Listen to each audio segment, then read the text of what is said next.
G'day, Dean. Want to talk to you about sources and finding good sources for research for a video that I'm asking my students to make.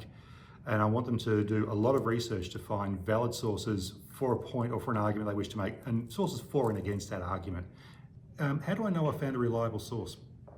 When you're doing research, one of the things you need to be aware of is some sources are more reliable than others. And that means that you need to know how to seek out reliable sources. Therefore, when you do your research, you need to be looking at sites and hard documents like books and newspapers that might give you more reliable sources than others. We know the internet is full of information and not all of that information is particularly trustworthy. One of the things that you can do to seek out peer-reviewed academic sources is to use Google Scholar. So peer-reviewed means that if an academic publishes a document, that document is checked by other academics to make sure that it's quality, and unless it is, it doesn't get into the journal in which it wants to be published. So you can always use Google Scholar to find those things. Often those articles are very detailed, and particularly if you're doing a technical topic, it may be beyond you in terms of the detail it goes into. There are some other places academics publish that you can use that can also be reliable.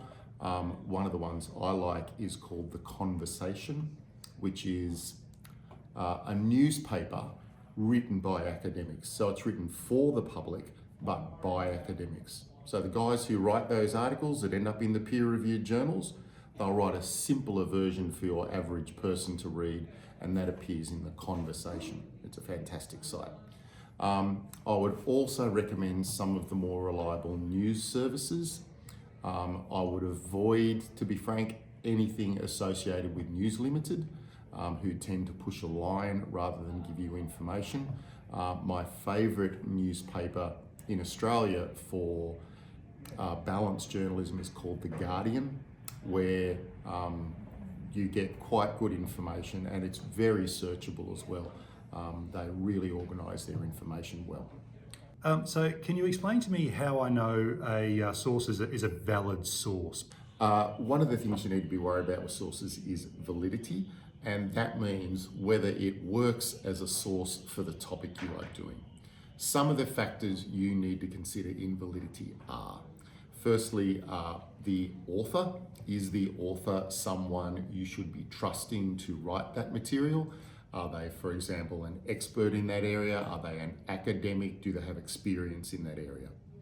Another thing you might need to consider is where they're from. Data that applies to China or the United States may not necessarily apply well to Australia, for example. So Australian sources would be regarded as more valid than overseas sources. Another thing you need to consider is time. If the source is more recent, it's more valid. So if you're studying a technical issue, technical things change all the time. If we're dealing with a 1970s article, the technology may be very different. If we're dealing with a 1990s article, the technology may be very different. So the more recent we are, the more we can trust that it's telling us about the situation we'd face now. Sometimes students will probably not find the best resources on the internet or on web sources. How would I go about finding hard sources and how could I use a library effectively? Don't forget, you can always use hard sources as well. You can go to actual books, actual newspapers, actual magazines. And of course, if you want that kind of stuff, you need to be going to a library. The school library is a fantastic resource. They'll help you find whatever stuff you need, and you might be surprised at some of the stuff we have access to.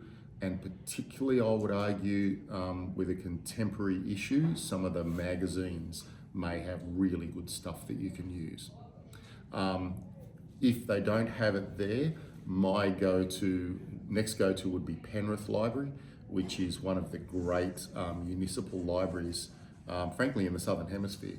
So it's well worth going there, and you'll be surprised if you talk to an actual person, they know quite a bit and can help you find stuff. The next step above that, if you're still not finding the resources you need, would be the State Library.